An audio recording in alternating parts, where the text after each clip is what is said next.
পাকিস্তানকে নিয়ে এবার ডোনাল্ড ট্রাম্পের আমেরিকা যে সিদ্ধান্ত নিল তাতে একটা জিনিস পরিষ্কার, যেন তেন প্রকারে তারা এবার ভারতকে খুশি করতে চাইছেন। মাত্র এক সপ্তাহ আগেও যে পাকিস্তান এবং আমেরিকার বন্ধুত্ব নিয়ে আন্তর্জাতিক স্তরে চর্চা হচ্ছিল, সেই পাকিস্তানকে এবার কড়া হুঁশিয়ারি আমেরিকার পক্ষ থেকে দেওয়া হলো। আপনারা অনেকেই জানেন যে কিছুদিন আগে সৌদি আরবের সঙ্গে পাকিস্তান একটি ডিফেন্স প্যাক্ট সাইন করে এবং সেই চুক্তি ভারতের জন্য কিন্তু অত্যন্ত বিপজ্জনক হতে পারে, কারণ এই চুক্তিতে এমন কিছু কথাবার্তা লেখা আছে যা দক্ষিণ এশিয়ার পলিটিক্সের সাপেক্ষে অত্যন্ত তাৎপর্যপূর্ণ। এবার সেই চুক্তিকে সরাসরি আমেরিকা বিরোধিতা করলো এবং ভারত সরকার যে ভাষায় কথা বলেছিল, অর্থাৎ সৌদিকে যে ভাষায় ভারত সরকার হুঙ্কার দিয়েছিল, সেই একই ভাষায় পাকিস্তানকেও কিন্তু ডোনাল্ড ট্রাম্পের আমেরিকা কড়া হুঁশিয়ারি দিল। অর্থাৎ সব মিলিয়ে ভারত এবং আমেরিকা ফের একবার পাকিস্তানের একটি ভুল পদক্ষেপে একই সারিতে আসার চেষ্টা করছে, যা দক্ষিণ এশিয়া জিওপলিটিক্যাল সার্ফেসে নতুন কোনো গল্প খুব তাড়াতাড়ি উত্থাপিত করবে বলে আমার অন্তত মনে হচ্ছে। ভিডিওটি শেষ অবধি দেখবেন, তাহলে বুঝবেন এক্স্যাক্টলি কেন আমি এই কথাগুলো বললাম। আর যারা এখনো চ্যানেলটিকে সাবস্ক্রাইব করেননি, তারা দ্য ইন্ডিপেন্ডেন্ট নেটওয়ার্ক এই চ্যানেলটিকে একটু সাবস্ক্রাইব করে নেবেন। ইতিহাস থেকে বর্তমান, সময় থেকে সমাজ, দেশ থেকে বিদেশ, ইতিহাস শুধু বইতে নয়, দেখবেন ভিডিওতেও। এই নেটওয়ার্ক এখন অনেক বড়। আপনারা দেখছেন দ্য ইন্ডিপেন্ডেন্ট নেটওয়ার্ক। দেখুন, কিছুদিন আগে সৌদি আরবের সঙ্গে পাকিস্তানের একটি ডিফেন্স প্যাক্ট সাইন হয়। সেই ডিফেন্স প্যাক্টে এমন কিছু কথাবার্তা ছিল যেখানে মনে হচ্ছিল যে পাকিস্তান এবং বাকি মুসলমান রাষ্ট্রগুলো একত্রে মিলে বড় সড়ো কোনো পরিকল্পনা করছে। এই পুরো বিষয়টি কখন শুরু হয়? যখন ইসরায়েল কাতারে ঢুকে এয়ার স্ট্রাইক করে। কাতারের উপরে তারা এয়ার স্ট্রাইক কিন্তু করেনি, তারা কিন্তু হামাসের টপ অফিসিয়ালরা যে কাতারে বসে দিনের পর দিন ইসরায়েল বিরোধী বিভিন্ন পরিকল্পনা করছে, সেই পরিকল্পনা ভেস্তে দিতেই কিন্তু এয়ার স্ট্রাইক চালায়। দুর্ভাগ্যবশত কাতারে তাদের এয়ার স্ট্রাইক করতে হয় এবং মুসলমান রাষ্ট্র, যতগুলো মুসলিম রাষ্ট্র আছে মিডল ইস্টের, তারা এবার ফিল করে যে ইসরায়েলের হাত থেকে বাঁচার জন্য একই সারিতে আমাদের আসতে হবে। এবং এর প্রথম পদক্ষেপ হিসাবে সৌদি আরব এবং পাকিস্তানের 17ই সেপ্টেম্বর 2025-এর একটি ডিফেন্স ডিল হয় এবং এই ডিফেন্স ডিল অনুসারে পাকিস্তান নাকি সৌদিকে তাদের পারমাণবিক বোমাও দিতে পারে, যা অত্যন্ত গুরুত্বপূর্ণ একটি বিষয়। তারা এমন একটি ডিফেন্স ডিল করেছে যেখানে যে কোনো একটি দেশের উপর হামলা মানে অপর দেশটি ঝাঁপিয়ে পড়তে বাধ্য। যেমন ন্যাটোতে আছে, ন্যাটোর একটি আর্টিকেল 5 অনুসারে যদি ন্যাটো সদস্যভুক্ত কোনো দেশের উপর পৃথিবীতে যে কেউ যদি হামলা চালায়, তাহলে সমস্ত রাষ্ট্র তাদেরকে প্রোটেক্ট করবে। এবার পাকিস্তানের সঙ্গে ধরুন ভারতের অপারেশন সিন্দুর সময় লড়াই হয়েছে, এই চুক্তি অনুযায়ী সৌদি আরব পাকিস্তানের হয়ে লড়তে পারে ভারতের বিপক্ষে। এই পুরো বিষয়টি এই ডিফেন্স ডিলে কিন্তু আছে।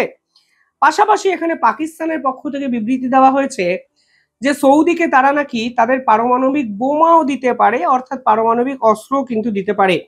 দেখুন, এই পুরো পরিকল্পনাটা কিন্তু শুরু হয় 1970-80 দশকে।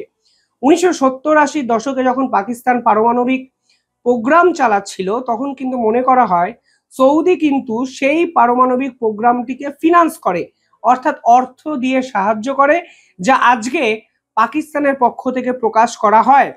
কিন্তু মুশকিলের বিষয় হলো সৌদি কিন্তু এনএফটিতে সই করেছে, অর্থাৎ নিউক্লিয়ার নন প্রলিফারেশন ট্রিটিতে কিন্তু সাইন করেছে সৌদি আরব, যা পাকিস্তান এবং ভারত কিন্তু করেনি।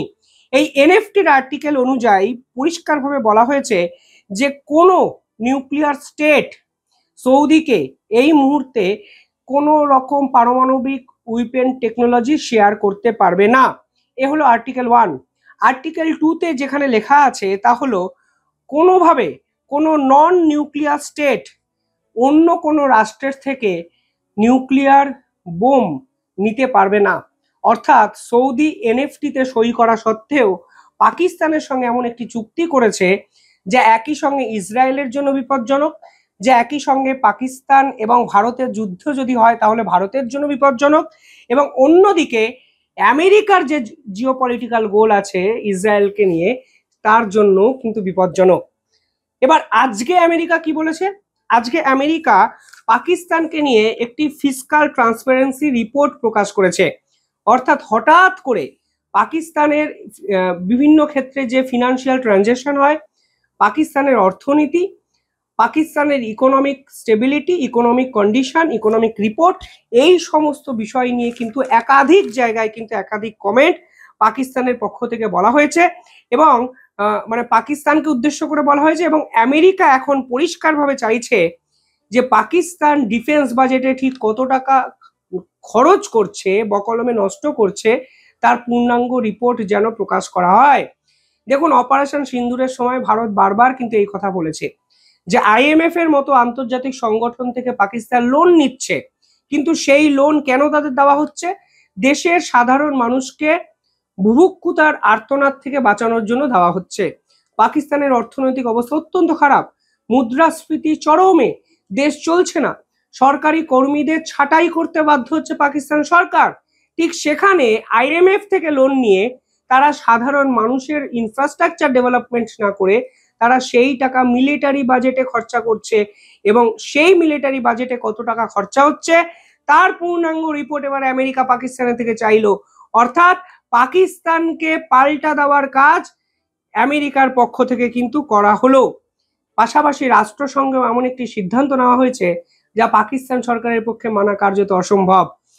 ইউনাইটেড নেশন সিকিউরিটি কাউন্সিলে দাবি উঠেছিল যে পাকিস্তানের বিদ্রোহী গ্রুপ BLA অর্থাৎ বালুচিস্তান লিবারেশন আর্মি, তাদের যেন টেরর গ্রুপ হিসাবে স্বীকৃতি দেওয়া হয়, তাহলে এদেরকে স্যাংশন করে দেওয়া যাবে, অর্থাৎ পাকিস্তানের সুবিধা হবে, বালুচিস্তানের এই আন্দোলনটাকে থামানো সম্ভব হবে।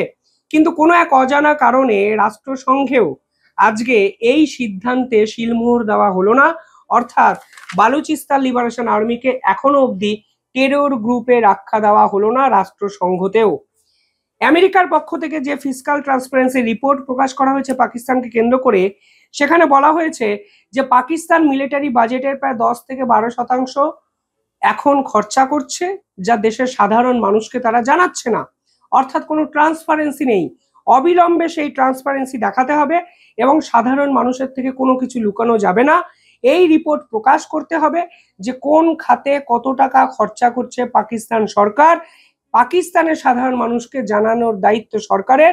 অবিলম্বে এই রিপোর্ট প্রকাশ করতে হবে এবং কোন আন্তর্জাতিক সংগঠন কত টাকা লোন এই পাকিস্তানকে দিয়েছে এবং সেই লোনের টাকা পাকিস্তান সরকার কোথায় ব্যয় করেছে তার একটি পূর্ণাঙ্গ রিপোর্ট পাকিস্তান সরকারকে অবিলম্বে প্রকাশ করতে হবে।